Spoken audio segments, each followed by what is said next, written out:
Baruch, Boker Tov. We continue with the negative commandments.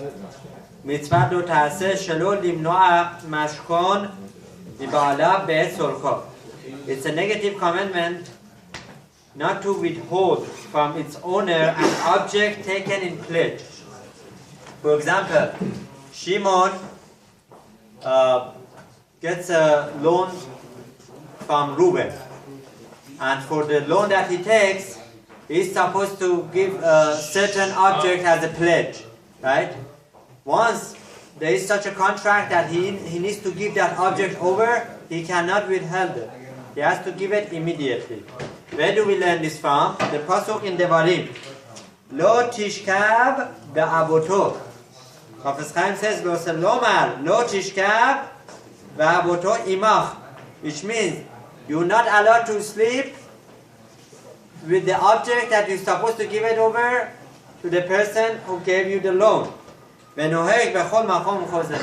mitzvah is an obligation for us, all the places, all the times, by men and women.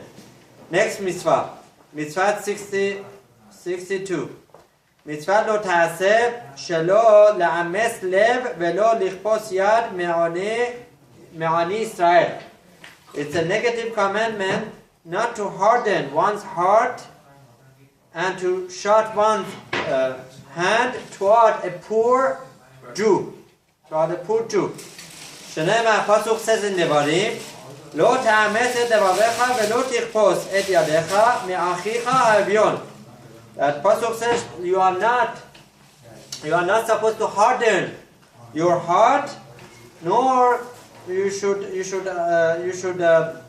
take back your hand from giving and helping a Jewish ani, a poor person who is Jew. This is a mitzvah that is applicable all the times and in all the places by men and women. Now, on the side, we need to mention that if it comes to giving tzedakah to a poor Jewish person, right, it's always good to look into it a little bit, see where that tzedakah goes to. Is that going to contributing to the welfare of that person, or is that going to keep him the same poor person?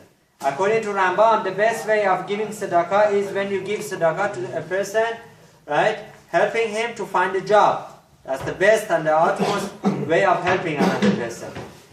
Sometimes the tzedakah can make a person to continue to be poor.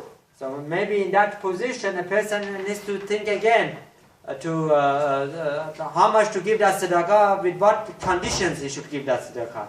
It's a very sensitive area, and this halakha, this mitzvah is a mitzvah, a general mitzvah of helping another Jew. Be'ezrat Hashem, HaKadosh Baruch Hu should help us to help each other as much as we can. And Be'ezrat Hashem, there should be no ani b'Israel. They say that there is a decree for every family to have an ani, to have one ani in every family. You know, so how can you make sure not to have an ani in your family? By giving tzedakah, a person can guarantee that being poor, becoming poor should not be in his family. Okay? Do we have Kaddish?